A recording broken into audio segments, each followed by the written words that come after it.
दोस्तों, असम से एक खबर आई है।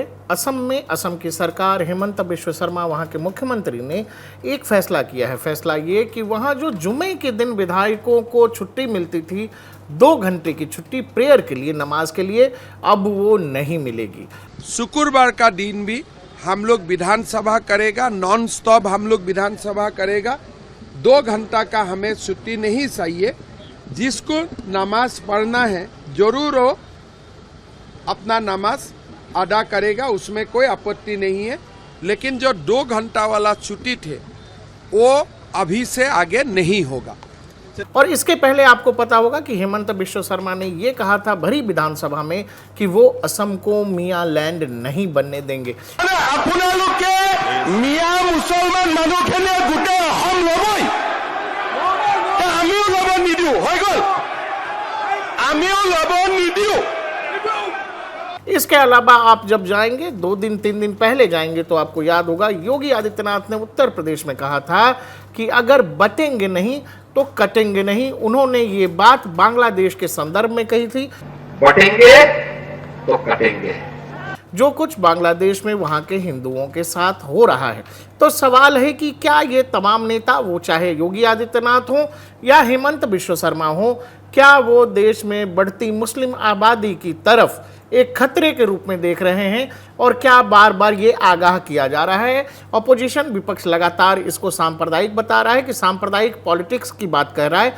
लेकिन सबसे ज़रूरी बात यह है दोस्तों कि आपको जब ये ध्यान होगा, जब आप ये याद करेंगे, भारत का विभाजन धर्म के आधार पर ही हुआ था। 2 धर्मों के आधार पर ही भारत का विभाजन हुआ था और उसमें उन लोगों की तरफ से विभाजन हुआ था जिन्हों की मांग थी कि हमें एक इस्लामिक मुल्क दिया जाए और उसके बाद पाकिस्तान बना था।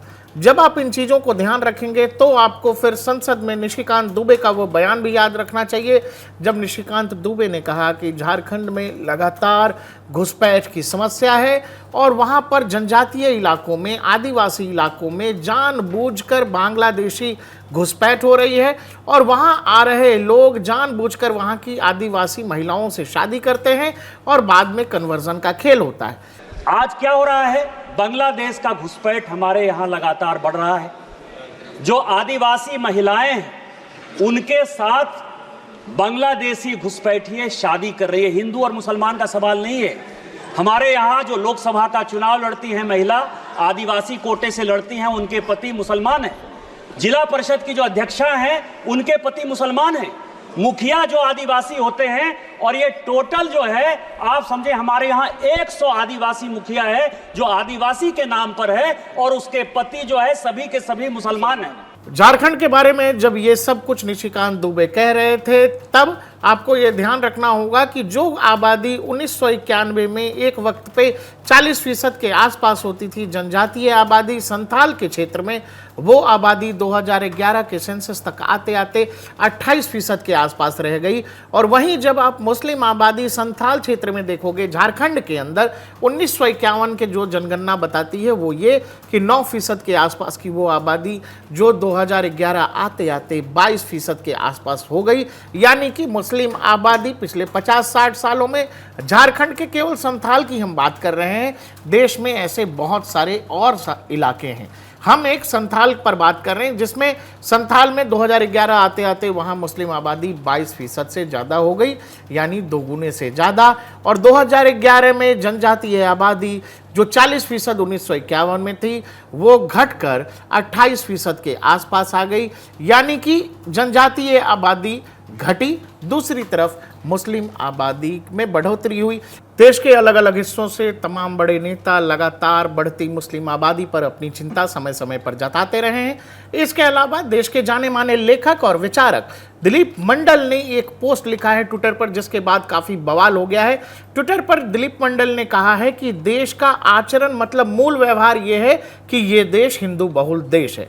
और उन्होंने इस अपने ट्विटर पर यह लिखा है कि भाई, जब धर्म के आधार पर 1947 में देश का बंटवारा हो गया और बावजूद इसके देश के कई सारे हिस्सों में बहुत तेजी के साथ मुस्लिम आबादी बढ़ रही है, तो वो भारत के मूल चरित्र, मूल भाव, मूल स्वभाव को बदलने की एक साजिश है और ये एक बेहद गंभीर मसला है।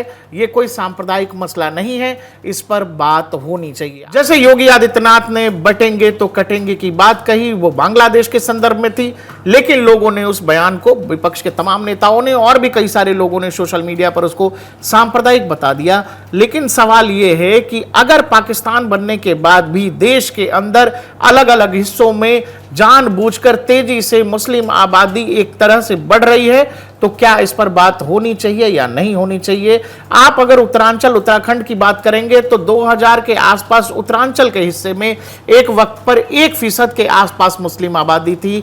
आज उत्तराखंड में मुस्लिम आबादी बढ़कर 16% के आसपास हो गई है। तो क्या यह चिंता का विषय है या नहीं?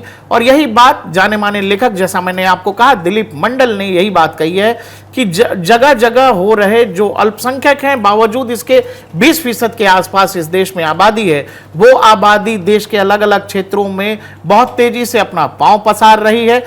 जैसा कि असम में हेमंत बिश्व शर्मा ने कहा विधानसभा के अंदर कि आज मुस्लिम पॉपुलेशन असम के अंदर 40% के आसपास है और ये एक चिंता का विषय है। दिलीप मंडल अपनी आगे बातचीत में ये भी लिखते हैं, मूल चरित्र से उनका कहना यह था कि भारत में तभी तक लोकतंत्र, लोकतांत्रिक व्यवस्था और डेमोक्रेसी की बात हो पाती है जब तक इस देश में हिंदू बहुसंख्यक है, क्योंकि पाकिस्तान की डेमोक्रेसी, बांग्लादेश की डेमोक्रेसी और अफगानिस्तान की डेमोक्रेसी को वहां क्या हो जाता है, जबकि वहां मुस्लिम बहुल इलाके हैं और वहां तमाम अल्पसंख्यकों की क्या हालत है यह भी दुनिया जानती है। बावजूद इसके भारत में जब अल्पसंख्यक समुदाय फल फूल रहा है, इसके बावजूद खतरनाक तरीके से बढ़ रही आबादी क्या भारत को यह सोचने पर मजबूर कर रही है कि सिचुएशन 1947 जैसे भयावह तो नहीं होने जा रहे हैं? इस तेजी से बढ़ती मुस्लिम आबादी के पीछे क्या मिजाज है, क्या सोच है? और यही उन्होंने, दिलीप मंडल ने अपने पोस्ट पर लिखा है और यह चिंता जाहिर की है। वो चाहे निशिकांत दुबे हो, योगी आदित्यनाथ हो या हेमंत बिश्व शर्मा हो, आखिर इस बात पर बात क्यों नहीं होनी चाहिए कि देश के अलग अलग हिस्सों में जिस तरीके से मुस्लिम आबादी जिस तेजी और रफ्तार के साथ बढ़ रही है, क्या इस पर बात होनी चाहिए या नहीं होनी चाहिए? मैं फिर आपसे कह रहा हूं कि भारत लोकतांत्रिक व्यवस्था और लोकतंत्र है, क्योंकि यह हिंदू बहुल देश है। यहां लोकतंत्र की बातें हो जाती हैं, वरना इसी देश में एक राज्य है जो मुस्लिम बहुल राज्य है, कश्मीर में लोकतंत्र की हालत 1990 में कश्मीरी पंडितों के साथ जो कुछ हुआ था वो देश ने देखा था। और वही तमाम विचारक और तमाम देश के नेताओं ने हाल में 2024 लोकसभा चुनावों के बाद जिस तरह से मुस्लिम वोट बैंक एक तरफ शिफ्ट हो गया, और वो एक तरह के खतरनाक निशान है या फिर कह लीजिए एक खतरनाक संकेत है, और तमाम विचारक और लेखक इस बात को लेकर अपनी चिंता जाहिर कर रहे हैं। दिलीप मंडल को लेकर तमाम ट्विटर पर बहुत तूफान उठा हुआ है, लेकिन सवाल है कि क्या इस पर बात नहीं होनी चाहिए कि अगर उत्तराखंड में आबादी कभी 1% थी तो वो आज इस तेजी के साथ 16% कैसे हो गई? 1951 में जो जनजातीय समाज संथाल के हिस्से में 40% के आसपास था, वो 2011 आते आते 28% तक कैसे हो गया? और उसी संथाल के हिस्से में जो मुस्लिम आबादी 9% थी, वो अब 22% के आसपास कैसे हो गई? देश में ऐसे बहुत सारे और भी राज्य हैं और भी हिस्से हैं जिन पर बात हो सकती है। ये महज उदाहरण है।